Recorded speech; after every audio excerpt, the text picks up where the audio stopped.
मैं एक कबाड़ बीनने वाला था जो लाइव स्ट्रीमिंग करता था, पर पूरे इंटरनेट पर पुलिस की नज़र सिर्फ मुझ पर थी। वजह, जो भी मैं उठाता था वो या तो किसी के लाश के टुकड़े निकलते या कोई पुराना हथगोला। यहाँ तक कि जब साग सब्जी खोदने गया तो हजारों साल पुरानी कब्र निकल आई। इन्हीं रकम से मेरी जिंदगी बन गई और लोकल पुलिस बिल्कुल बर्बाद हो गई। कभी कभी वो सोचते थे कि 100 नंबर मिला दें, क्योंकि एक कबाड़ी उनका सारा काम खुद कर रहा था। उस वक्त मैं सड़क के किनारे बैठा था, बिल्कुल बेजान, जिंदगी से थका हुआ। आज भी यकीन नहीं होता कि मैं पूरे एक दिन से इस बॉडी में था। न खाना न पानी का एक घूंट भी नसीब हुआ। इसकी वजह थी कि इस बॉडी के ओरिजिनल ओनर ने एक रियलिटी शो ज्वाइन किया था जिसका नाम था जॉब ऑब्जर्वेशन लाइव, और शुरुआत सीधे कबाड़ बीनने से होती थी। खुद भी जीना था और साथ में कैमरामैन अर्जुन को भी, जो बैल जितना मजबूत था। प्रॉब्लम यह थी कि मैं बचपन से नखरेबाज रहा था, ये काम मेरे बस का था ही नहीं। तभी अर्जुन बोला, यार अभी कोई नहीं है, जल्दी जाओ और सामने वाला डस्टबिन खंगाल, वरना शो से निकलने से पहले ही भूखे मर जाएंगे। ये सुनकर मैं शर्म से सिर झुकाकर बस जमीन पर लकीरें खींचता रहा। फिर धीरे से बोला, थोड़ा रुक, पास में एक कुत्ता है, वो जाए तो जाऊं। अर्जुन का धैर्य टूट गया, आंखें भर आईं। आज उसका वजन 10 किलो तो जरूर कम हो गया होगा। बोला, मैं बस यही चाहता हूं कि तू एक वाटर बॉटल उठा ला, बस उसे चाटने दे मुझे। अर्जुन की गुहार सुनकर मेरा सिर फटने लगा। फिर मन में सोचा, अब छोड़ो यार, डट कर खेलते हैं, और जीतने पर शो की 1 करोड़ की प्राइज मनी भी मिलनी थी, जिंदगी सुधर जाती। यही सोचकर मैं जमीन से उठा और दूर खड़े आवारा कुत्ते से उसका खाना छीनने की कोशिश करने लगा। तभी दिमाग में एक डिंग की आवाज आई, नाजुक साहब, आपके लिए सोसाइटी के निचले तबके का सिस्टम एक्टिवेट हो गया है। स्किल है डिटेक्शन। भरोसा रखो, बंजर जमीन में भी कुछ न कुछ मिलेगा। ये सुनकर मैं लगभग खून की उल्टी करने ही वाला था। लगा जैसे मजाक हो रहा हो, पर अगले ही सेकंड सामने रखे सफेद डस्टबिन में हल्की लाल रोशनी दिखी और आंखों के सामने एक ट्रांसपेरेंट स्क्रीन आई। डिटेक्शन के बाद पता चला कि इस डस्टबिन को खंगालने पर कम से कम 1,000 रुपए का कबाड़ मिलेगा। मुंह में पानी आ गया। 1,000 में कितने ब्रेड पकौड़े आते हैं यार। बिना एक सेकंड गवाए मैं सीधे दौड़ा, डस्टबिन उठाया और झाड़ियों में घुस गया। अर्जुन पीछे से चिल्लाया, रुक यार, हम कबाड़ बीन रहे हैं, डस्टबिन चुरा नहीं रहे, इसे क्यों उठा ले गया। अर्जुन सच में घबरा गया था। ये तो सरकारी प्रॉपर्टी थी, थोड़ी तो जुर्माना भरना पड़ता, और उनके पास था क्या। लाइव व्यूअर्स भी हैरान थे, ये नंबर 3 वाला पागल क्या कर रहा है। पास में खड़ा पीला कुत्ता भी सोच में पड़ गया कि डस्टबिन ही गायब हो गई। अरे यार देखो तो डस्टबिन में क्या है। मैंने डस्टबिन उल्टा पलट दिया, सारा कचरा जमीन पे फैल गया। जो चीज लाल रोशनी दे रही थी वो एक कसकर बंधी काली प्लास्टिक बैग थी। मैंने माथा सिकोड़ा, सोचा शायद कोई बचा खुचा खाना हो। हाथ बढ़ाया और बैग फाड़ दी। अर्जुन भी कैमरा लेकर पास आ गया। बोल रहा था, यार जल्दी डस्टबिन रख, वरना होगा या तो मैं नहीं रोकूंगा। और हम कबाड़ बीन रहे हैं, भीख नहीं मांग रहे। पर अगले ही सेकंड अर्जुन की बात बीच में ही रुक गई। बैग में कटा हुआ हाथ देखकर वो चीख पड़ा। मैं भी घबरा कर पीछे हटा। दोनों लुढ़कते गिरते झाड़ियों से बाहर निकले। अरे भाई, ये तो इंसानी हाथ था। हाय राम, ये तो बॉडी का टुकड़ा निकला। मेरे तो पांव ही जवाब दे गए। व्यूअर्स में हंगामा मच गया। शो की टीम ने तुरंत लाइव फीड बंद कर दी, पर देर हो चुकी थी, सब देख चुके थे। पीछे ऑफिस में भगदड़ मची हुई थी। डायरेक्टर विवेक बीच में एकदम शांत बैठा चाय पी रहा था। बोला, घबराओ नहीं, लाइव में ऐसा होता है, रीस्टार्ट करेंगे। हाँ, बस नंबर 3 कंटेस्टेंट लिन यान पर नजर रखो, अगर मेंटली अनस्टेबल लगे तो उसे बाहर कर दो। सब लोगों ने हाँ में सिर हिलाया और मन ही मन डायरेक्टर को सल्यूट किया। इधर मैंने और अर्जुन ने पुलिस को कॉल किया। आधे घंटे में पूरी गली पुलिस की गाड़ियों से भर गई। लंबी चौड़ी बैरिकेडिंग हो गई। बाहर मोहल्ले वाले जमा थे। कोई जाने का नाम नहीं ले रहा था। जो चल फिर नहीं सकते उन्हें भी घर वाले उठा लाए थे। सब डरे हुए भी थे, पर अंदर से एक्साइटमेंट भी थी। बैरिकेड के अंदर इंस्पेक्टर विक्रम अपने सीनियर को रिपोर्ट दे रहा था। सर, जो बॉडी पार्ट मिला है उसका कट देखकर लग रहा है कि यह पहले वाले केस से जुड़ा है। कंफर्म करने के लिए टेस्ट लगाना पड़ेगा। इंस्पेक्टर विक्रम ने सिर हिलाया, एविडेंस पैक करवाया, फिर मेरी और अर्जुन की तरफ मुड़ा। तुम दोनों स्टेशन चलो, कोई प्रॉब्लम नहीं होगी। मैंने तुरंत हाँ कर दी। पर पूछ ही लिया, सर खाना मिलेगा क्या वहां। अर्जुन ने चुपचाप अंगूठा उठाया। जिंदगी में पहली बार देखा था कि कोई पुलिस के सामने खाना मांग रहा हो। इंस्पेक्टर विक्रम को हंसी भी आई, पर हमारी हालत देखकर बोले, ठीक है, और यह भी बताया कि एविडेंस देने पर स्टेशन की तरफ से 1,000 रुपए का इनाम मिलता है। मैं खुश हो गया। तो सिस्टम ने जो 1,000 बताया था वो ये था। हम दोनों खुशी खुशी गाड़ी में बैठ गए। स्टेटमेंट हो गई, पैसे मिले, और इंस्पेक्टर विक्रम को हंसते हुए बाय करके हम निकले। वो दरवाजे पर खड़े थे। एक सांस ली, फिर सोचने लगे। उन्हें लगा था कि ये दोनों घबरा जाएंगे, पर इन्होंने खाना खाया, उनका भी और साथ की कॉलीग का भी, पूरे 7 बोल्स नूडल्स। तब जाकर माने। हम दोनों निकलकर फिर से लाइव हो गए। 2 कदम चले ही थे कि अर्जुन बोला, भाई कुछ और खिला दे यार। वहां इंस्पेक्टर साहब देख रहे थे। ठीक से खाया नहीं। मैंने बिना सोचे हाँ कर दी। बेबीक्यू खाने का प्लान बना लिया। रात हो चुकी थी। बेबीक्यू स्ट्रीट पर कुछ न कुछ तो मिल ही जाएगा। हम बेबीक्यू स्ट्रीट पर पहुंचे। बैठे, ऑर्डर दिया। तभी दरवाजे के पास वाले डस्टबिन में वही लाल रोशनी दिखी जैसी दोपहर में थी। सिस्टम ने अलर्ट दिया, डिटेक्शन कंप्लीट। इस डस्टबिन को खंगालने पर कम से कम 1,000 रुपए का इनाम मिल सकता है। जल्दी करो। मैं घूट निगला उठा और सीधे डस्टबिन की तरफ चल दिया। वैसी काली प्लास्टिक बैग मिली। हाथ थोड़ा कांपने लगा। अर्जुन को कॉल करने ही वाला था कि तभी बीबीक्यू शॉप का मालिक आ गया। गुस्से में बोला, क्यों रे, क्या कर रहा है? वो बैग रख, कचरा अंदर कौन लाता है? तू आया तभी से कुछ गड़बड़ लग रहा था और अब मेरे दरवाजे पर कबाड़ बीन रहा है। मुझे कुछ नहीं सूझा, चुप रहा। मालिक ने मेरी चुप्पी देखी, फिर कांपते हाथ देखे। मन में आया, कुछ कीमती है क्या? ये सोचकर उसने झपट कर बैग छीन ली। ये मेरी दुकान का सामान है, मुझे पता है, मैंने खुद रखा था। तू चोरी करने आया है? अभी 100 नंबर मिलाता हूँ। दोनों एक दूसरे से आगे बढ़ता तो बोले जा रहे थे। मैं बस देखता रहा। हद है, कुछ भी क्लेम कर लेते हैं। मैंने चुपचाप पूछा, तुम श्योर हो ये तुम्हारी चीज है? बिल्कुल, हमारे स्टाफ ने देखा है। खाना है तो खाओ, नहीं तो मेरा टाइम वेस्ट मत करो। ये कहकर वो बैग लेकर अंदर चला गया। मैंने अर्जुन से हाथ बढ़ाया, फोन दे जरा, स्टेशन को कॉल करना है। पूछना है कि जो इसने क्लेम किया उसमें और इनाम मिलेगा क्या। जल्दी कॉल लगा। हेलो सर, मैं लिन येन बोल रहा हूँ। जो आज आया था वो सामान शायद फिर मिला है, बीबीक्यू स्ट्रीट पर, किंग बीबीक्यू में। और शॉप ओनर बोल रहा है वो उसका है, उसके पास गवाह भी है। हाँ हाँ जी, आप जल्दी आ जाइए।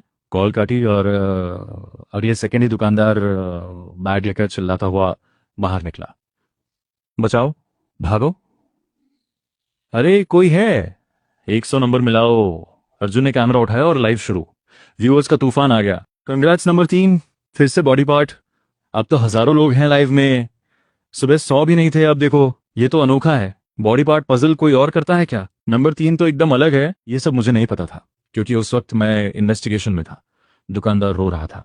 मैंने कहा, भाई रो मत, जो किया उसकी जिम्मेदारी लो, आगे ध्यान रखना। यह सुनकर वो और जोर से रोने लगा। इंस्पेक्टर विक्रम ने डांटकर उसे ले जाने को कहा, फिर शक भरी नजरों से मेरी और अर्जुन की तरफ देखा। एक ही दिन में 2 बार की एविडेंस, ये नॉर्मल नहीं लगता। मैं घबरा गया, झट से बोला, सर सच में कोइंसिडेंस है, हम तो बस थोड़ा रिलैक्स करने आए थे। डस्टबिन भरी देखी तो सोचा कोई बोतल मिल जाए। इंस्पेक्टर विक्रम ने एक गहरी सांस ली। पूरी टीम ने घंटों खोजबीन की, पर कुछ नहीं मिला। और इन दोनों ने बिना कोशिश किए 2 बार एविडेंस ढूंढ दिया। बोले, ठीक है, चलो स्टेशन। प्रोसेस जानते हो, जल्दी निपटाते हैं। चलने लगे, फिर पलट कर बोले, सुनो, आज रात सभी डस्टबिन की चेकिंग होगी। मैं वहीं खड़ा रह गया। मतलब मेरा धंधा बंद? इंस्पेक्टर साहब मेरा काम छीन रहे थे क्या? गाड़ी में बैठते वक्त अर्जुन ने किसी की टेबल से बीबीक्यू उठा लिया। पैसे दे दिए थे। वो सोचता था कि छोड़ने से क्या फायदा। स्टेटमेंट हुई। रात बहुत हो गई थी। अर्जुन मुंह लटकाए बैठा था। भाई कैंटीन बंद है, ये मीट कैसे खाए? मैंने चारों तरफ नजर दौड़ाई और नजर गई गैटमैन अंकल की छोटी सी कुटिया पर। अंकल सो नहीं गए? आपके पास छोटा स्टोव है क्या? थोड़ा बीबीक्यू गर्म करना था। अरे आपके पास दारू भी है? अंकल के हैरान चेहरे के बावजूद मैं अर्जुन को लेकर अंदर घुस गया। बीबीक्यू और दारू तीनों एक छोटी सी टेबल पर बैठ गए। एक घूंट, एक टुकड़ा, मजा आ गया। अंकल आप तो बड़े मस्त हो, गेट की ड्यूटी और ऊपर से दारू भी। अंकल ने यह सुना और अचानक वाह करके रो पड़े। यार मेरी जिंदगी बहुत कठिन रही है। पहले वाले को 50 साल से वेट करता रहा। उसकी घरवाली हटी, मेरी बारी आई। पर आज उसने शादी कर ली और मुझे इनवाइट भी नहीं किया। कम से कम गिफ्ट तो दे आता। मैं अंकल को हैरान होकर देखता रहा। फिर उठा और बोला, अंकल रो मत, मैं 2 बॉटल और लाता हूं। आज रात हम साथ पियेंगे। बाहर गया, पास की दुकान से जाने लगा, पर 2 मिनट बाद दौड़ता हुआ लोहे का बड़ा डस्टबिन उठाकर वापस आया। जोर से रख दिया टेबल पर। अंकल पलकें झपकाते रहे। बेटे अंकल कितना भी पी ले, इतने बड़े डिब्बे में नहीं पीते। और ये लीक तो नहीं करेगा? उधर इंस्पेक्टर विक्रम सफाई कर्मचारी की ड्रेस में अपनी टीम को डस्टबिन चेक करवा रहा था। सब ध्यान से देखो, एक कबाड़ी 2 बार एविडेंस ढूंढ चुका है। मतलब सस्पेक्ट जानबूझकर यहां छोड़ रहा है। आखिरी पैकेज जरूर किसी डस्टबिन ने है। टीम ने सुना और जोश में लग गए। पर सोच रहे थे कि हमारे रहते कोई कबाड़ी हमसे पहले नहीं ढूंढेगा। पर कई स्ट्रीट्स खंगालने के बाद गाड़ी में सिर्फ प्लास्टिक बॉटल्स थीं। सबको लगा खाली हाथ जाना ठीक नहीं। इंस्पेक्टर विक्रम उन बॉटल्स को देखते हुए सोचने लगे, इनको बेचें तो शायद 150 मिल जाए। और अगले ही पल खुद घबरा गए। ये मैं क्या सोच रहा हूँ, मिशन पर हूँ। तभी फोन बजा। देखा, गेट पर तैनात सुरेश अंकल का कॉल था। बात करें तो सुरेश अंकल का एक्सपीरियंस लाजवाब था। 30 साल से गेट की ड्यूटी, फैक्ट्री गेट हो, बिल्डिंग हो, यहां तक कि गर्ल्स हॉस्टल भी, हर गेट का अनुभव था। और रेपुटेशन भी बेदाग, हमेशा सीरियस और काम में ऑनेस्ट। कॉल उठाया तो सुरेश अंकल चिल्ला रहे थे, इंस्पेक्टर साहब जल्दी आओ, डस्टबिन में हेड है, स्टेशन के बाहर वाले डस्टबिन में। इंस्पेक्टर विक्रम का दिमाग सुन्न हो गया। सिर्फ एक ही बात दिमाग में थी, स्टेशन के बाहर वाला डस्टबिन। खुद को संभाला, फिर दूर खड़े टीम को आवाज लगाई, सब वापस चलो, अभी टीम हैरन। सर अचानक? अभी कुछ स्ट्रीट्स बची हैं, थोड़ा और देखते हैं। आज तो अच्छी अर्निंग हो जाती। हाँ, तुम लोगों को नहीं पता डस्टबिन में कितना सामान होता है। मुझे तो एक स्मार्ट वॉच मिली, बिल्कुल नहीं। वो कुछ नहीं, मुझे एक जोड़ी सॉक्स मिली, गेस करो कौन सी ब्रांड। इंस्पेक्टर विक्रम की नसें माथे पर उभर आई। सबको भूल गए हो काम क्या है। जिसने भी कहा था कि स्टेशन के बाहर वाले डस्टबिन में कुछ नहीं होगा, वो 3,000 वर्ड्स की रिपोर्ट लिखेगा। 1 घंटे बाद इंस्पेक्टर विक्रम टीम के साथ स्टेशन पहुंचे। अंदर आए तो वो दोनों नालायक और गैटमैन सुरेश अंकल तीनों एक जगह सिर झुकाए बैठे थे। सामने चांदी जैसा डस्टबिन रखा था। इंस्पेक्टर विक्रम के दांत पीसे जा रहे थे। पूरी टीम को लगाया था, घंटों डस्टबिन खंगाले और आखिर में घर के दरवाजे पर ही मिला। सुरेश अंकल से पूरी बात सुनी तो और बुरा हुआ। सुरेश अंकल, 30 साल से ड्यूटी कर रहे हो, ये नहीं पता कि ड्यूटी पर दारू नहीं पीते? कोई भी एक्सक्यूज नहीं चलेगा। और तुम दोनों पैसे लेकर गए नहीं, बैठे हो बीबी की और पानी पूरी खाते। बताओ, डस्टबिन क्यों खंगाल रहे थे? क्या बीबी की उड़कर डस्टबिन में चला गया? इंस्पेक्टर विक्रम को यकीन ही नहीं हो रहा था कि ऐसा भी होता है, पर हो गया। मैं भी चुप था, कुछ कहना मुश्किल था, पर देखा कि साहब टूटने वाले हैं तो हंसकर बोला, सर मेरी गलती थी, अब कसम खाता हूं कोई डस्टबिन नहीं खंगालूंगा। सच बताऊं, अब वैसे भी डस्टबिन में कुछ मिलता नहीं, पता नहीं बॉटल्स कहाँ चली जाती हैं आजकल। पर ये कहते कहते मेरी नजर पड़ी कि कुछ पुलिसमैन गाड़ी से सैक्स खींच रहे थे भरे हुए कचरे से। मैंने तुरंत बात बदली। अरे सर चिंता मत करो, मैं आपसे कॉम्पीट नहीं करूंगा। वैसे चाहो तो मैं शो के रिसाइकलिंग सेंटर से कांटेक्ट कराऊं, हमारे यहाँ रेट थोड़ा ज्यादा मिलता है। कट जैसी आवाज आई। इंस्पेक्टर विक्रम का एक दांत टूट गया, शायद केस सॉल्व हो गया था। खुश होना चाहिए था, पर जाने क्यों हंसी नहीं आ रही थी। आधे घंटे बाद हम 1,000 रुपये लेकर स्टेशन से बाहर निकले। आसमान में हल्की रोशनियां लगी थी। मैं और अर्जुन दोनों थककर चूर हो गए थे। अर्जुन बोला, भाई बस हो गया यार, पहले कहीं सोने की जगह ढूंढते हैं, या फिर दिन में सोएं रात को निकलें, कंपटीशन भी कम रहेगा। मैं ठुड्डी सहलाते हुए अर्जुन का आइडिया सोच रहा था, पर सोएं कहाँ? ये गेम 15 दिन का था, 3,000 रुपये में होटल तो सपने में भी नहीं। शहर के होटल का तो सवाल ही नहीं था। सोचकर मैं अर्जुन को लेकर एक ऑटो में बैठा। भाई शहर से बाहर चलो, कहीं भी जहां लेट कर सो सके। ये कहते ही हम दोनों ने लंबी लंबी जमाइयां ली। ड्राइवर ने इंजन स्टार्ट किया और पीछे से जोरदार खर्राटों की आवाज आने लगी। शीशे में देखा, दोनों गहरी नींद में जा चुके थे। ड्राइवर ने दांत पीसे, छोकरे हैं पर लगता है रात भर जागे हैं, बिल्कुल मेरे बेटे जैसे। ड्राइवर बड़बड़ाते हुए गाड़ी लेकर शहर से बाहर निकल गया। वो नींद ऐसी थी जैसे किसी ने बेहोश कर दिया हो। हवा भी चल रही थी, जमीन भी नरम थी, 5 स्टार होटल से भी बेहतर लग रहा था। करवट लेने की कोशिश की तो अर्जुन ने झटक कर उठा दिया। यार ये जगह कौन सी है, हम यहाँ कैसे आए? धीरे धीरे आंखें खुली, सामने हरी भरी घास थी। अर्जुन बोला, यार वो ड्राइवर बहुत अच्छा था, मैंने चेक किया, सारे पैसे हैं, कैमरा भी है, बस किराया लिया, हमें उतारा, सामान भी रखा, जगाया तक नहीं। मैंने उठकर हाथ पांव हिलाए और हाँ मैं सिर हिलाया। सच में ऐसे ड्राइवर कम मिलते हैं आजकल। दोनों बात करते करते सामान उठाकर चल पड़े। शाम के 4 बज रहे थे। यहाँ से निकलते निकलते खाने का वक्त हो जाएगा। कुछ कदम चले ही थे कि भुनी हुई मुर्गी की खुशबू आई। सोचा कहीं कोई कैंपिंग कर रहा है क्या। हम खुशबू के पीछे पीछे जंगल से बाहर निकले, पर जो दिखा उससे पांव से जमीन खिसक गई। सामने था एक विशाल कब्रिस्तान, जहां तक नजर जाए बस कब्रें ही कब्रें। ड्राइवर ने सीधे यहां पहुंचा दिया था। हम हैरान खड़े थे कि तभी दूर से किसी ने चिल्लाया, ये दोनों कौन है?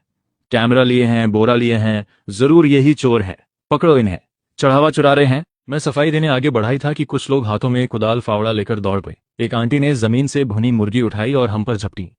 मैंने बिना सोचे अर्जुन को खींचा और हम कब्रिस्तान के अंदर भाग गए। 2 किलोमीटर भागने के बाद पीछे वाले छूटे। अर्जुन हाफता हुआ बोला, यार और नहीं भागा जाता, सुनो तुम थोड़ा हेल्प करते, मैं 10 किलो का कैमरा लेकर भाग रहा हूँ। वो आंटी मुर्गी से मारने वाली थी, मैं भी हाँफ रहा था। थोड़ी देर बाद आसपास नजर दौड़ाई, पास में एक छोटी लकड़ी की झोपड़ी दिखी। मैंने इशारा किया, चलो वहां आराम करते हैं, अंधेरा होने पर पहाड़ से उतरेंगे, अभी निकलना पॉसिबल नहीं। अर्जुन ने कैमरा उठाया और हम झोपड़ी की तरफ बढ़े। वो जगह बिल्कुल खाली थी, कोई नहीं रहता था। अर्जुन बड़बड़ाया, यार सोच रहा था कौन रहता होगा यहाँ। भाई अंधेरा होते ही निकलते हैं, ये जगह बहुत डरावनी है, व्यूअर्स तो अभी तक गाली दे रहे होंगे। मैंने सिर हिलाया, दरवाजा खोला, एक कोना ढूंढ कर बैठ गया।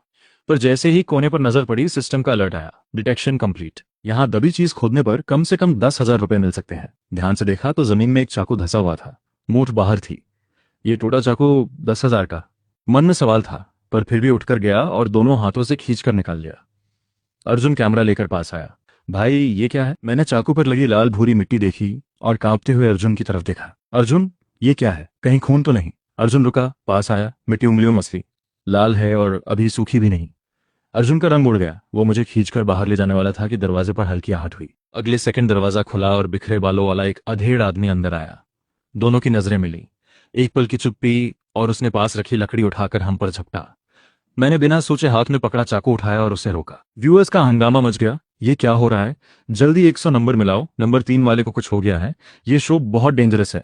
शो की टीम पूरी तरह पैनिक में थी। कल से लेकर अब तक एक के बाद एक घटना, पहले तीसरी काली बैग, फिर ये। कैमरा संभाल रहा था अर्जुन, तो कुछ ज्यादा दिखा नहीं, वरना शो बंद हो जाता। सब लोग स्क्रीन चिपके बैठे थे, तैयार कि कुछ गड़बड़ हुआ तो तुरंत लाइव बंद करेंगे। डायरेक्टर बोला, घबराओ मत, सब कोइंसिडेंस है, शो पर कोई असर नहीं पड़ेगा। ये कहकर उसने पॉकेट से बीपी की दवा निकाली और चुपचाप 2 गोलियां निकली। उधर पुलिस स्टेशन में इंस्पेक्टर विक्रम और टीम काले घेरों के साथ केस डिस्कस कर रहे थे। लैब रिपोर्ट आ गई थी। सारे क्लूज मिलाकर देखें तो क्राइम सीन शायद शहर के बाहर जयवान ग्रेवयार्ड है। 5 मिनट में निकलते हैं। इंस्पेक्टर विक्रम का ऑर्डर सुनते ही सब हरकत में आए। तभी उन्हें याद आया, एक कांस्टेबल को बुलाया, लिन यान पर नजर रखने को कहा था। वो कहाँ है? शहर से बाहर गए क्या? कांस्टेबल ने झट से फोन निकाला और लाइव खोला, पर स्क्रीन पर आने से पहले ही चीखों की आवाजें आईं। इंस्पेक्टर विक्रम ने झांक कर देखा, कैमरा हिल रहा था, अर्जुन भागता हुआ दिख रहा था, पीछे एक अधेड़ आदमी लकड़ी लेकर दौड़ रहा था। इंस्पेक्टर विक्रम ने उस आदमी की चाल देखी और मन में कुछ खटका। ये फिगर हमने जो सस्पेक्ट डिस्क्राइब किया था उससे मिलती तो है। कांस्टेबल ने आंखें फाड़कर कहा, सर ये तो जयवान ग्रेवयार्ड है, दोपहर को ये वहीं सो रहे थे, जगह भी सेम। इंस्पेक्टर विक्रम ने थकी हुई आंखें बंद कर ली। पूरे आधे मिनट चुप रहे। फाइनेंस डिपार्टमेंट को बोलो इनाम के पेपर्स तैयार रखें, चलते हैं साथ। साफ था वो अधेड़ ही सस्पेक्ट था। उधर कब्रिस्तान के पीछे जंगल में भगदड़ मची थी। वो आदमी आधे घंटे से पीछे था। मैं भाग भाग कर हाँफ रहा था, सोच रहा था, मैंने बस चाकू की पीठ से मारा था, इतना क्यों पीछे पड़ा है? अर्जुन चिल्लाया, रुक यार, और नहीं भागा जाता? लिनयान, थोड़ी तो कॉन्शियंस रख, कैमरा ले ले मेरा।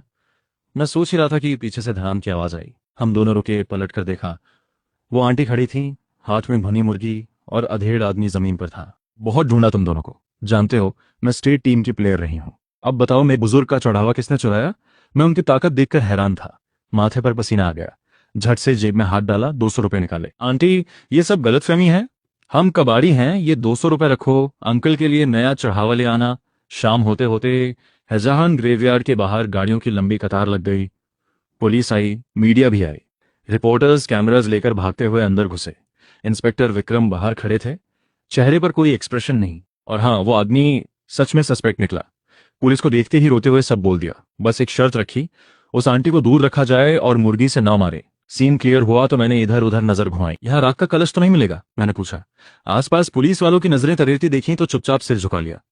तभी रिपोर्टर्स की भीड़ इंस्पेक्टर विक्रम पर टूट पड़ी। सर, 2 दिन में केस सॉल्व फैक्टोरियल कोई सीक्रेट टेक्निक है क्या? सर, रात वाली डस्टबिन ऑपरेशन से कोई कनेक्शन था? इंस्पेक्टर विक्रम के चेहरे की नसें फड़कने लगी। क्या बोलते? कि 2 कबाड़ियों ने बिना कोशिश किए केस सॉल्व करवा दिया? उन्होंने गहरी सांस ली। इन्वेस्टिगेशन अभी जारी है, डिटेल्स शेयर नहीं कर सकते। तभी भीड़ में से एक रिपोर्टर मेरी तरफ लपका। आप नंबर 3 लिन यान है ना? यहाँ कैसे? क्या फिर से कोई बॉडी पार्ट मिला? अर्जुन आगे आया और माइक पकड़ लिया। सब डिटेल्स के लिए हमारा लाइव देखो। मैं हूँ लिन यान का ऑफिशियल कैमरामैन। पूरा इंसिडेंट रिकॉर्ड है, हाई क्वालिटी में देखना हो तो लाइव में आओ। अर्जुन ने मुझे आंख मारी। मुझे याद आया, व्यूअरशिप स्कोर में काउंट होती है। इतने रिपोर्टर्स देख रहे हैं, अगर ये वायरल हुआ तो गेम जीत सकते हैं। और हुआ भी यही। रिपोर्टर्स अर्जुन पर टूट पड़े। डायरेक्टर, नंबर 3 का लाइव 5 लाख क्रॉस कर गया, ट्रेंडिंग पर है, हमारा शो वायरल हो गया। डायरेक्टर विवेक ने डेटा देखा तो आंखें फटी रह गईं। एक छोटे शहर का शो इतना बड़ा हो जाएगा सोचा नहीं था। एक तरफ खुशी थी, दूसरी तरफ दर्द। खुशी क्योंकि शो हिट हो गया, दर्द क्योंकि शो का स्टोरी लाइन पूरी तरह बदल गया था। नंबर 3 ने कबाड़ की जगह पुलिस की पूरी वांटेड लिस्ट खाली कर दी थी। उन्होंने फौरन कहा, किसी से लिन यान को मैसेज करो, धीरे से हिंट दो कि वापस कबाड़ की तरफ आए और पुलिस का काम छोड़े, वरना मुझे भी स्टेशन बुला लेंगे। सब हंस पड़े। उधर कब्रिस्तान में इंस्पेक्टर विक्रम की नजरों के बीच कांपते हुए मैंने 10,000 रुपए का इनाम लिया। Case close. ग्रेवयार्ड मैनेजर खुशी खुशी हमें बाहर तक छोड़ने आया। लिन यान जी, अगर आप शो में न होते तो मैं आपको ग्रेवयार्ड का ब्रांड एम्बेसडर बना देता।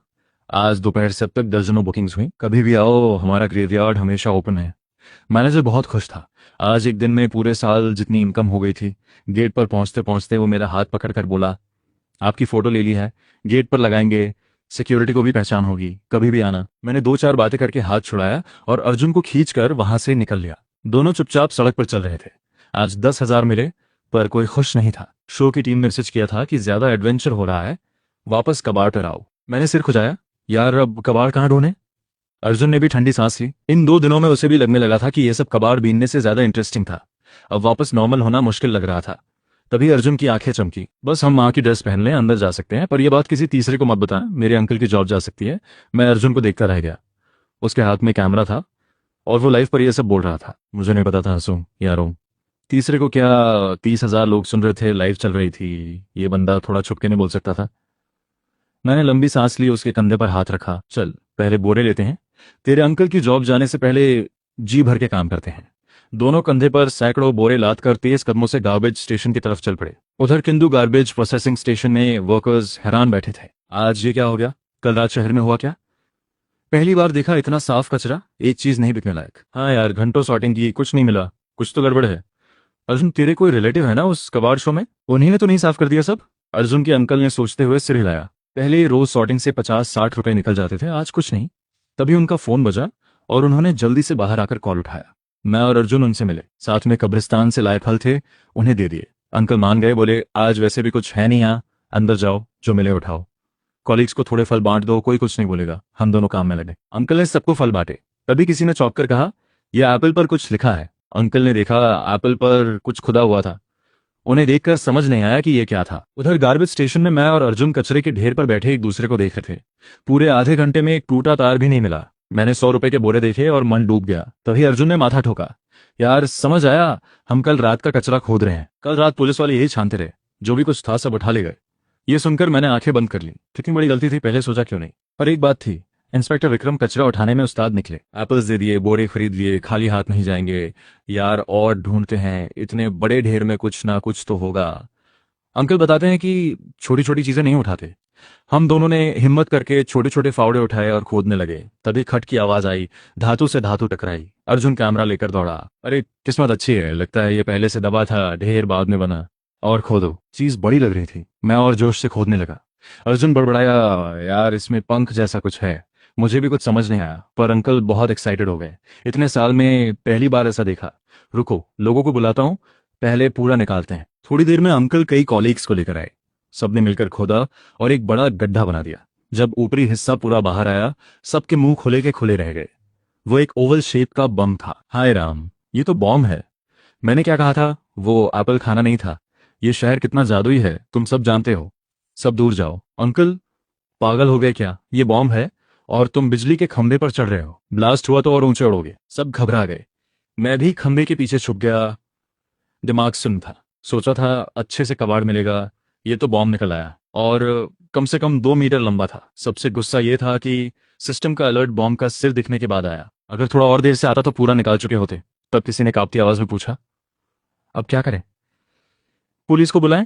मैंने माथे पर हाथ मारा और सबको खुशी से बोला, हाँ हाँ, जल्दी कॉल करो। स्टेशन में मेरी जान पहचान है, इंस्पेक्टर विक्रम को बोलो।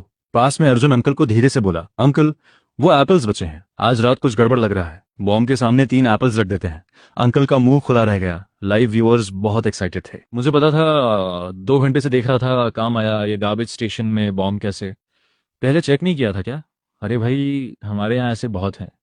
मेरे बचपन में घर पे एक था, पापा उसी पे बिठा देते थे। इस उम्र तक बचे तो बस लक है। अब ये दोनों इंस्पेक्टर विक्रम की फिर खबर लेंगे। उधर स्टेशन में इंस्पेक्टर विक्रम और टीम 2 दिन रात के बाद थककर चूर हो गए थे। वॉशरूम में दीवार पकड़े बिना खड़े नहीं हो पा रहे थे। पर केस लगभग खत्म था। इंस्पेक्टर विक्रम ने टीम को देखा। सबकी आंखों के नीचे काले घेरे थे। हाथ बजाकर बोले, बस थोड़ा और, केस समरी करते हैं फिर आराम। इस बार जल्दी सॉल्व हुआ, ऊपर खुश हैं। कल से बारी बारी छुट्टी मिलेगी। अभी बात पूरी भी नहीं हुई थी कि धड़ाम से दरवाजा खुला।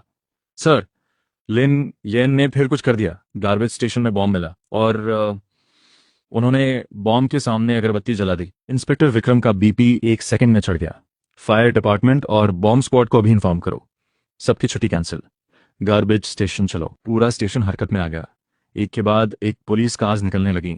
गार्बेज स्टेशन में बॉम्ब के सामने मैंने और अर्जुन ने KFC के बचे हुए 3 एप्पल्स रखे और हाथ जोड़ लिए। अंकल और बाकी लोग मुंह खुला किए देखते रहे।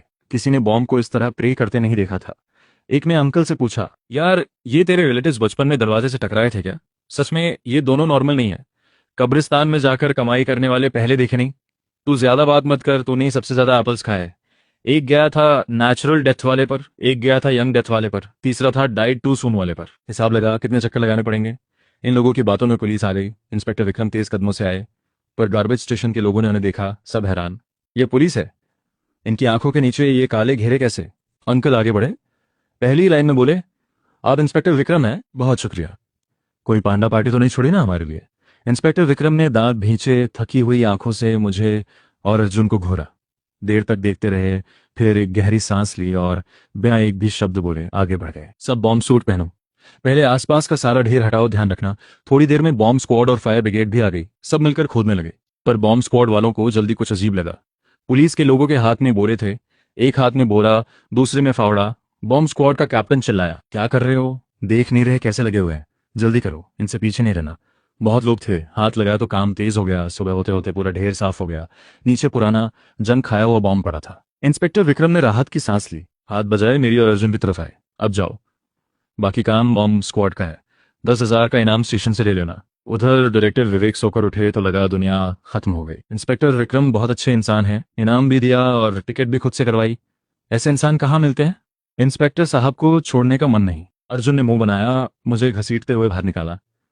भाई थोड़ा सोचो, अगर हम और रुके तो इंस्पेक्टर साहब कुछ भी कर सकते हैं। दोनों जल्दी जल्दी सिटी ईस्ट बस स्टेशन पहुंचे, टिकट ली, बस में बैठे। बस चली तो मैंने बाहर देखा, जम्हाई आई। अर्जुन कितनी देर है? थोड़ी नींद लेनी थी। अर्जुन ने टिकट निकाली। डेस्टिनेशन मोचन, ट्रैवल टाइम 128 घंटे। चैन से सो जा, जल्दी नहीं उतरना। 128 घंटे, ये तो हजारों किलोमीटर दूर है। और गेम सिर्फ 15 दिन का है, 1/3 टाइम तो रास्ते में ही जाएगा। यह नहीं होगा। जैसे ही किन्जो की बॉर्डर आए उतर जाएंगे, चाहे बीच जंगल हो। उधर स्टेशन में इंस्पेक्टर विक्रम फोन पर बात कर रहे थे। यार कंफर्म है ना, दोनों बस में बैठ गए? शुक्रिया यार। सुन, क्या बस का दरवाजा वेल्ड हो सकता है? नहीं हो सकता? ठीक है, कोई बात नहीं, बाद में खाना खाते हैं। इंस्पेक्टर विक्रम ने चैन से फोन रखा। आखिर गए। मोचिंग तक तो कई दिन लगेंगे, वापस आने की सोचे, तब तक गेम खत्म। इंस्पेक्टर विक्रम खुशी में थे कि तभी दरवाजा खुला। एक कांस्टेबल फाइल लेकर आया। सर, ऊपर से कॉल आया है, किन्जो के बाहर आर्मी एक्सरसाइज होगी 3 दिन। हमें फील्ड क्लीन अप में हेल्प करनी है। इंस्पेक्टर विक्रम ने माथा सिकोड़ा। यह काम हमें क्यों दिया? सर, ऊपर से बोला कि हमारी टीम फील्ड क्लीन अप में एक्सपर्ट है। इंस्पेक्टर विक्रम ने एक कड़वी सांस ली। मन ही मन कुछ बोले जो बोलने लायक नहीं था। उधर बस में हमने ड्राइवर से लड़ झगड़ कर चिंजो की बॉर्डर पर उतरवाया। बस गई तो मैंने चैन की सांस ली। अर्जुन, मुझे लग रहा था वो ड्राइवर स्टेशन का आदमी था, वरना उतरने क्यों नहीं दे रहा था? यार मुख्य सड़क पर नहीं चलते, कबाड़ बीनना है तो खुले मैदान में चलते हैं, वहां कुछ ना कुछ मिलेगा। अर्जुन ने हाँ में सिर हिलाया, उसे भी फर्क नहीं पड़ता था कहाँ जाए। व्यूअर्स बड़बड़ाए, ये दोनों कभी सीधा रास्ता नहीं लेते। खुले मैदान में क्या मिलेगा? नंबर 1 देखो, सुबह से साइट पर काम किया, शाम को कबाड़ से भरे बोरे। नंबर 1 चाहे कमाए, लिन यान रोज 10,000 कमाते हैं। भाई नया हूं, यही लिन यान हैं जिन्होंने बॉम्ब ढूंढा। कोई इनका नंबर देगा? मुझे पूछना है कि इनकी मेरे पिताजी से दुश्मनी है क्या? एप्पल वाली ग्रुप पागल हो गई है। मैं और अर्जुन 2 घंटे चलते रहे, थक गए, एक छोटे जंगल में बैठ गए। अर्जुन, नेविगेशन देख, निकलने में कितना टाइम है? अर्जुन ने फोन निकाला, रूट देखा और चेहरा उतर गया। यार गेम ओवर। सीधे आगे जाएं तो पहाड़ है, उसके पीछे दूसरा स्टेट है, वापस जाना पड़ेगा। और यहाँ खुला मैदान है, एक टुकड़ा कबाड़ नहीं। मैंने नेविगेशन देखा, सच में गलती हो गई थी। पर वापस किंजू? कभी नहीं। मैंने अर्जुन का कंधा थपथपाया। चल आगे बढ़ते हैं, इतने बड़े मैदान में कुछ ना कुछ तो मिलेगा। बात खत्म भी नहीं हुई थी कि ऊपर से एक तेज आवाज आई। देखा, एक चक्के जितना बड़ा छोटा सा प्लेन धुआं उगलता हुआ हमारे सिर के ऊपर पेड़ में जा घुसा। धमाका हुआ, चिंगारी हुई और धातु के टुकड़े हमारे सामने बिखर गए। अर्जुन ने आंखें फाड़ कर देखा, मैंने भी हैरान होकर नाक पर हाथ रखा। यार ये कबाड़ में आता है, इस हाल में तो कोई नुकसान नहीं होगा उठाने में। थोड़ी देर में हम दोनों ने सारे टुकड़े उठाए, आग जलाई, आधा किलो तांबे की तार मिली। तभी अर्जुन ने पेड़ से ड्रोन का खोल उतारा और मेरे मुंह के सामने लाया। यार देखिए क्या है। मैंने लेकर देखा, उस पर छोटे छोटे अक्षरों में लिखा था, western theatre command, reconnaissance unit, official drone. मैंने घूंट निगला, नीचे जले हुए टुकड़े देखे और मन में अंधेरा छा गया।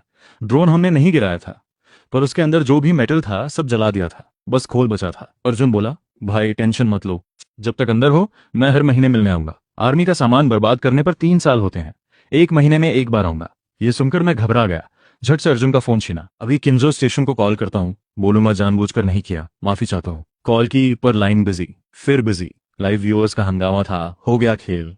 अभी तक एक पीस कबाड़ नहीं मिला और अब जेल जाएंगे। यार इतना ज्यादा बिजी क्यों है? लगा है सब लोग एक साथ रिपोर्ट कर रहे हैं। अरे थोड़ा सा रहम करो। डायरेक्टर एक बर्बाद बैठा था। डायरेक्टर था तो जिम्मेदार उसकी ही होती। मुन्नम्बली फोन उठाया, एक नंबर डायल किया। सुनो, अभी जो बोलूं कोई सवाल मत करना, मैंने कुछ पैसे छुपाए थे। सुनो, टॉयलेट के नीचे, फर्श के बीच में, लिविंग रूम की छत में, पानी के पाइप के पास, बालकनी में, एसी के पीछे और पड़ोसी के घर बेड के पास। उधर इंस्पेक्टर विक्रम भी टीम लेकर निकल पड़े थे। गाड़ी में बैठे बैठे उन्होंने 3 लंबी सांसें ली, खुद को समझाया, ठीक है कबाड़ बीनने में टैलेंट है तो है, स्टेशन के लिए कमाई ही समझो। अभी मन शांत हुआ ही था कि फोन वाइब्रेट हुआ। अर्जुन का मैसेज था। सर सॉरी टू डिस्टर्ब, बात यह है कि हमें एक ड्रोन मिला, पूछना था कि क्या स्टेशन को चाहिए। वेस्टर्न थिएटर कमांड का है, नंबर भी है। इंस्पेक्टर विक्रम ने कुछ सेकंड्स चुप रहकर दांत भींचे और लाइव खोला। एक नजर में समझ गए ये वही जगह है जहां उन्हें क्लीन अप करने जाना था। ये दोनों वहां कैसे पहुंचे? क्या स्टेशन में कोई इनसाइडर है? वरना हर बार इन दोनों को पहले कैसे पता चल जाता है? इंस्पेक्टर विक्रम सोच में डूब गए। उधर मैदान में अर्जुन मैसेज भेजकर मेरी तरफ मुड़ा। भाई घबराओ मत, मैसेज कर दिया। और वैसे लाइव में किसी ने बताया कि यहाँ कुछ दिन पहले आर्मी एक्सरसाइज थी। ये ड्रोन वहीं का बचा होगा, कोई प्रॉब्लम नहीं। और जब तक प्राइवेटली सेल नहीं करते, स्टेशन पर जमा करने पर इनाम भी मिलता है। जितनी वैल्यू उतना ज्यादा। मैंने फोन लिया, उस कमेंट को पढ़ा। यूजर नेम था गेटमैन चेन अंकल और उन्होंने डिटेल में सब लिखा था। प्रोफाइल पिक्चर में स्टेशन के बाहर का डस्टबिन था। ये तो स्टेशन के गेटमैन थे। इनकी बात पर भरोसा करें तो काम बन सकता था। मैंने राहत की सांस ली। साथ ही दिमाग में एक आइडिया आया। मैंने अर्जुन को देखा। अर्जुन, अब काम होगा। दोनों मैदान में और अंदर गए, रैक से जमीन खंगालते चले। 1 घंटे से ज्यादा हो गया, एक प्लास्टिक का टुकड़ा नहीं मिला। हाँ, जहां जहां रेक फिराई वो जमीन इतनी साफ हो गई कि एक बारिश के बाद सीधे खेती हो सकती थी। सिस्टम का कोई अलर्ट नहीं आया। मैं थककर रेक को जमीन में ठोक दिया। धड़ाम से लगी, हाथ सुन्न हो गए। अर्जुन पलटा, रेक देखी। भाई सच बोलो, कुछ छुपा रखा है क्या? ये तो डिटेक्टर जैसे काम कर रहा है। वो बैठ गया और छोटी कोदाल से खोदने लगा। मैं भी बैठ गया। थोड़ी देर में जमीन से एक गोल चीज निकली। अर्जुन चिल्लाया, ये तो हैंड ग्रेनेड है। मैंने भी घूंट निकला। एकदम साबुत, रेडी टू यूज ग्रेनेड। पर यह खुले मैदान में कैसे? कोई भी आ जा सकता है, अगर गलत हाथों में पड़े तो बड़ी मुसीबत। मैंने बोरे में रखा और अर्जुन से बोला, और खोदो। अर्जुन ने भी हाँ में सिर हिलाया। दोनों पेट के बल लेटकर खोदने लगे। आधे घंटे में दर्जनों ग्रेनेड्स निकले और सब साबुत।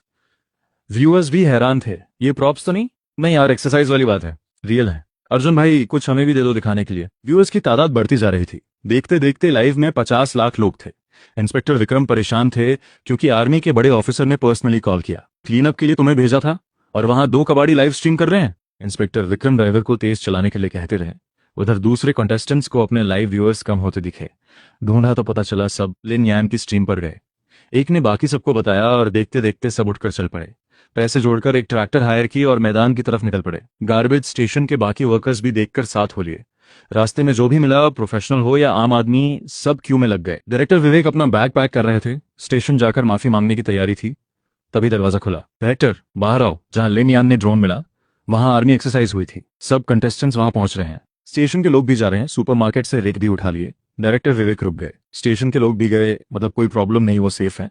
पर ये कंटेस्टेंट्स क्या कर रहे हैं? बाहर आए तो स्क्रीन पर देखा कुछ कंटेस्टेंट्स ट्रैक्टर पर बैठे थे और पीछे 100 से ज्यादा लोगों की भीड़। सब प्रोफेशनल, कमर पर बोरा, एक हाथ में कुदाल, दूसरे में रेक, गाल फुलाए ट्रैक्टर के पीछे दौड़ रहे थे। डायरेक्टर विवेक को समझ नहीं आया हंसे या रोए। अच्छी बात, वो सेफ थे। बुरी बात, शो बर्बाद हो गया और पॉकेट मनी भी रही। उधर मैदान में रात हो गई थी। हम दोनों आधे बोरे भरकर घूम रहे थे। तभी मुझे दूर लाल रोशनी चमकी। सिस्टम अलर्ट आने से पहले ही खट की आवाज आई। अर्जुन का पांव उस पर पड़ गया। अर्जुन हिलना मत। अर्जुन एकदम जम गया। मैं पास गया, सिस्टम का अलर्ट पढ़ा। डिटेक्शन, यहां खोदने पर कम से कम 1000 रुपए का इनाम।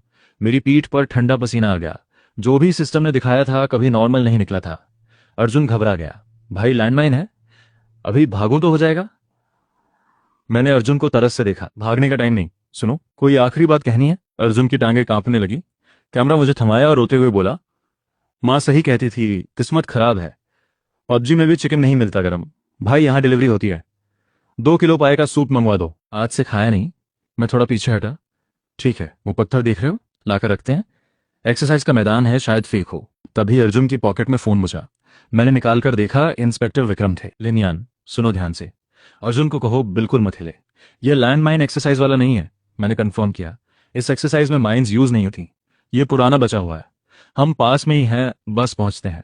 इंस्पेक्टर विक्रम तेज बोलकर लाइन काट गए। मैं अर्जुन को बताने वाला था कि अर्जुन बोला, भाई पेट में दर्द है, अब नहीं रुका जाएगा। उसी वक्त मैदान के किनारे पर इंस्पेक्टर विक्रम की गाड़ियां रुकी। सॉरी, गाड़ी खाई में फंस गई। रिपेयर टीम को बुलाया है, 3 घंटे लगेंगे। अर्जुन हिले नहीं, हिम्मत रखो। रात के 10 बज चुके थे। अर्जुन की हालत क्रिटिकल थी और इंस्पेक्टर विक्रम का पता नहीं था। मैंने अर्जुन का फोन उठाया, लाइव खोला। पहली नजर में ही आंखें चढ़ गईं। लिन यान भाई देख लो, इंस्पेक्टर साहब ने बड़ा एरिया साफ कर लिया, बस तुम्हारे पास नहीं आए। तुम्हारे नीचे माइन नहीं है, तुम्हें बेवकूफ बनाया। इंस्पेक्टर साहब को ब्लेम मत करो, बाकी कंटेस्टेंट्स भी आने वाले हैं। जल्दी निकालो वरना देर हो जाएगी। ये पढ़ते ही मैंने अर्जुन के पास की सारी मिट्टी हटाई। नीचे पुरानी जंग खाई माइन थी, देखने से रियल लग रही थी, फेक नहीं। पर अर्जुन बोला, भाई जल्दी कर, माइन से पहले मैं फटने वाला हूँ। ठीक है, मैं गिनता हूँ, 3 2 1 पर भाग। 3 2 1, अर्जुन भागा जैसे हवा हो, एक हाथ पीछे, एक सेकंड में पेड़ के पीछे। उसी मोमेंट माइन से आग निकली, मैं जमीन पर लेट गया, सिर ढका, धमाका हुआ। सिर उठाया तो आसमान में रंग बिरंगी आतिशबाजी हो रही थी। ये किसने माइन में पटाखा भरा? थोड़ी देर बाद समझ आया, ये स्पेशल फायरवर्क था, माइन की तरह दिखता था। व्यूअर्स भी चौंक गए, ये तो कस्टम फायरवर्क था, पर बनाया किसने? याद है, पुरानी फायरवर्क कंपनी ने बनाया था। बिक्री शुरू होते ही बंद हो गया क्योंकि असली माइन जैसा दिखता था। दूर से इंस्पेक्टर विक्रम बोरे लेकर आते दिखे। ये हुआ क्या? हिलना नहीं था, फायरवर्क कैसे छोड़ा? मैंने इंस्पेक्टर विक्रम की तरफ देखा, फिर उनकी टीम के हाथों में भरे हुए बोरे देखे। मेरा सारा कबाड़ था उसमें। दांत पीसे, आधा बोरा ग्रेनेड्स निकाला, हाथ आगे किया। इंस्पेक्टर विक्रम ने आंखें बंद की, 1 सेकंड रुके, फिर क्वाइटली ऑफिसर को इशारा किया। आर्मी के रिच से 10,000 का इनाम मिला। टीम के लोग मुझे पैसे गिनते देखते रहे। रोज 10,000, ये तो सैलरी से ज्यादा है। सबकी उदास नजरों के बीच मैंने पैसे अर्जुन को दिए। चलते हैं। पर एक कदम रखते ही मेरी नजर पास के एक गड्ढे पर पड़ी। अर्जुन ना कुछ कहे समझ गया, कुदाल उठाई और दौड़ा। इंस्पेक्टर विक्रम कुछ बोलते उससे पहले ही जमीन से एक बड़े बॉम्ब का सिर निकल आया। हम दोनों चिल्लाए, इतना बड़ा बॉम्ब? कम से कम 10,000 का। इंस्पेक्टर विक्रम सर, देखो तो जरा। उसी मोमेंट मैदान में बाकी कंटेस्टेंट्स और कबाड़ियों की भीड़ आ गई। पूरा सीन कियोस्क में बदल गया। इंस्पेक्टर विक्रम ने ये देखा तो थककर उस बॉम्ब के ऊपर ही बैठ गए। समझ नहीं आया इतने लोग कहां से आए, पर मुझे डर के साथ एक्साइटमेंट भी थी। सामने था और मैंने हाथ में रेक और कुदल कसकर पकड़ी। अर्जुन ने बोरा उठाया, काम करते हैं। मैं अर्जुन को लेकर आगे बढ़ गया। व्यूअर्स बोले, ये दोनों कहां जा रहे हैं? सबको फील्ड साफ करना था, ये पहाड़ खोद रहे हैं। लिन यान गए तो जरूर कुछ है। नहीं यार, पास ही मेरा गांव है, उस पहाड़ पर कुछ नहीं, पेड़ भी नहीं उगते। मुझे लग रहा है सबको उल्लू बना रहे हैं। लोग आपस में बातें करते रहे, देखते रहे। जब आधा घंटा हो गया और कुछ नहीं निकला तो सब मान गए और वापस मैदान में खोजने लगे। मैं और अर्जुन खुदाई में लगे रहे। काफी देर बाद अर्जुन थककर बोला, भाई कब तक खोदते रहेंगे? ये पहाड़ छोटा नहीं है, इन 2 छोटे फावड़ों से तो कभी नहीं होगा। अर्जुन की बात बीच में ही रुक गई, आंखें फटी रह गईं और एक दबी हुई चीख निकली।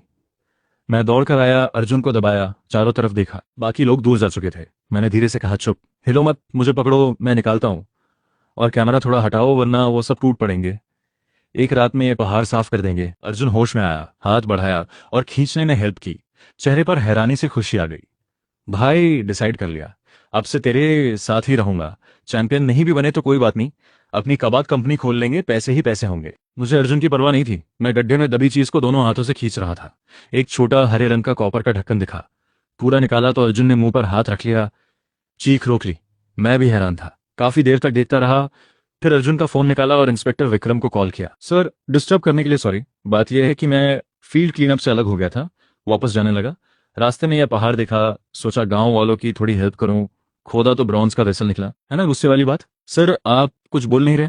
फोन पर इंस्पेक्टर विक्रम चुप रहे और लाइन काट दी। थोड़ी देर में वो आए, मुझे और अर्जुन को देखा, फिर ब्रॉन्ज वेसल देखा। लंबी सांस ली, मेरे पास आए। लिनयान, कबाड़ बीनने में तुम्हारी एनर्जी बर्बाद हो रही है, कभी मेरे पुरखों की कब्र के पास भी घूम आना, कौन जाने उनके लिए भी कुछ कर दो, फिर मैं तुम्हारा शुक्रगुजार रहूंगा।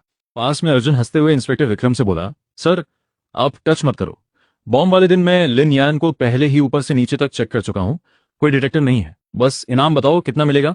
इंस्पेक्टर विक्रम समझ गए, ये सीरियस मैटर है। तुरंत कल्चरल हेरिटेज डिपार्टमेंट को कॉल किया। 1 घंटे बाद उनकी टीम आई। सबने प्रोफेशनल इक्विपमेंट निकाला और जांच शुरू की। डिपार्टमेंट हेड ने खड़े होकर कहा, अरे बड़ा काम किया तुमने। ये bronze vessel warring sticks period का लगता है, बेशकीमती है। अभी रिपोर्ट करता हूं, कम से कम 10 लाख का इनाम बनता है। ये सुनकर मैं और अर्जुन उछल पड़े और मैंने नोटिस किया कि ब्रॉन्ज वेसल निकालने के बाद भी पहाड़ पे लाल रोशनी थी, मतलब अंदर और कुछ था।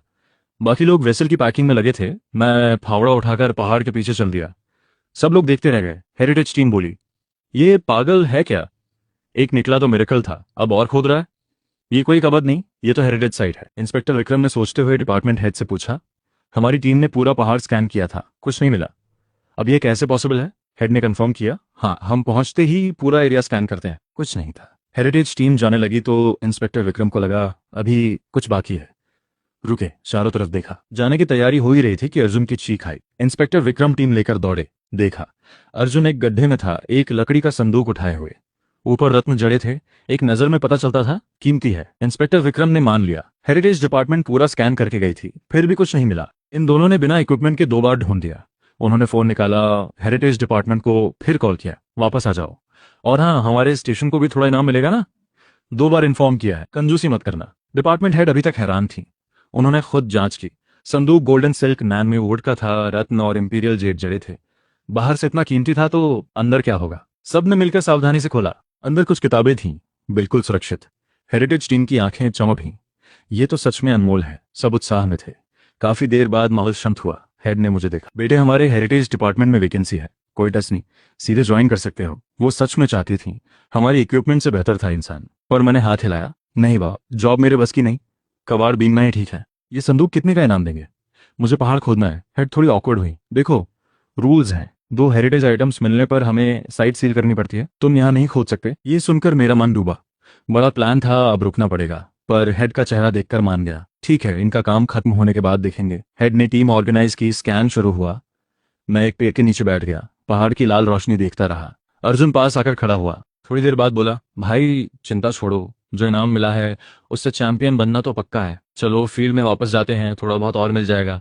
मैंने जवाब नहीं दिया। धीरे से उठा, पहाड़ को देखा। चेहरे पर अजीब एक्सप्रेशन था। वो रोशनी हिल रही है, मतलब कुछ अंदर जा रहा है, या कोई जानवर है? मैंने अर्जुन को आवाज लगाई। अर्जुन। फावड़ा उठा और मैंने पास के बड़े पेड़ की जड़ में फावड़ा मारा।